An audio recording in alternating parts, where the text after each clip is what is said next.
எப்பயுமே எனக்கு மோட்டிவேஷனே இல்லை, நான் ரொம்ப டல்லா ஃபீல் பண்றேன், நான் ரொம்ப ஸ்ட்ரெஸ்ஸா இருக்கேன், எனக்கு யாராவது மோட்டிவேஷனல் ஸ்பீச் கொடுத்தா நல்லா இருக்கும், இல்ல மோட்டிவேஷனல் வீடியோஸ் பார்த்தா கொஞ்சமாவது நான் இன்ஸ்பயர் ஆகுவேனா, இல்ல மோட்டிவேஷனல் சாங்ஸ் கேட்டா என்னோட மூடு மாறுமா அப்படின்னு மோட்டிவேஷனை டிபெண்ட் பண்ணியே நிறைய பேர் வாழ்ந்துட்டு இருப்பாங்க. மோட்டிவேஷனுக்கு பதிலா நீங்க எந்த விஷயத்துல ஸ்ட்ரெஸ் ஆகுறீங்களோ, எந்த விஷயத்துல டிப்ரெஷன் ஆகுறீங்களோ அந்த விஷயத்துக்கான கிளாரிட்டி உங்களுக்கு இருந்துச்சுனாவே நீங்க சக்சஸ் ஆயிடுவீங்க.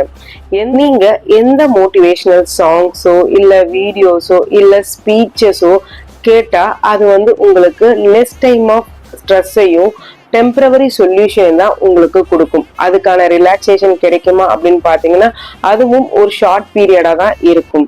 உங்களுக்கு கிளாரிட்டி ஒரு விஷயத்துல இருக்கு அப்படின்னா அது உங்களுக்கு லாங் டேர்மா இருக்கும். எக்ஸாம்பிளுக்கு நான் ஒரு சேல்ஸ் பர்சனா இருக்கேன், எனக்கு தினமும் ஒரு கிளைண்ட்டை அட்ராக்ட் பண்ணணும், என்னோட டார்கெட்டை அன்னன்னைக்கு டேக்கு நான் கம்ப்ளீட் பண்ணி அச்சீவ் பண்ணிடணும் அப்படிங்கிற கிளாரிட்டி உங்களுக்கு இருந்துச்சு அப்படின்னா நீங்க அச்சீவ் பண்ண வேண்டிய அந்த டார்கெட்டை ஈஸியா அச்சீவ் பண்ணிடுவீங்க.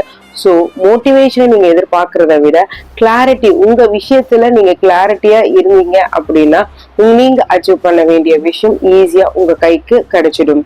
டாப் அச்சீவர்ஸ், டாப் லீடர்ஸ் எல்லாம் என்ன பண்ணுவாங்கன்னா தன்னுடைய எந்த விஷயத்திலும் மோட்டிவேஷனை எதிர்பார்க்க மாட்டாங்க. இன்ஸ்டேட் அவங்க கிளாரிட்டி, அந்த விஷயத்துல கிளாரிட்டியா இருப்பாங்க. அவங்களுடைய விஷன் ரொம்ப கிளியரா இருக்கும்.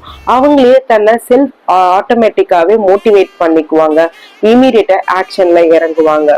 சோ எப்பயுமே மோட்டிவேஷனை டிபெண்ட் பண்ணாம நீங்க கிளியரா ஒரு விஷயத்துல கிளாரிட்டியா இருக்கீங்க அப்படின்னாவே நீங்க அச்சீவ் பண்ண வேண்டிய கோலை ஈஸியா அச்சீவ் பண்ணிடுவீங்க. ட்ரை பண்ணி பாருங்க. ரெகுலர் பிராக்டிசஸ் கண்டிப்பா முக்கியம். கமெண்ட் பண்ணுங்க. இந்த வீடியோ பிடிச்சிருந்தா லைக் பண்ணி ஷேர் பண்ணி மறக்காம சேனலை சப்ஸ்கிரைப் பண்ணுங்க. பாய்.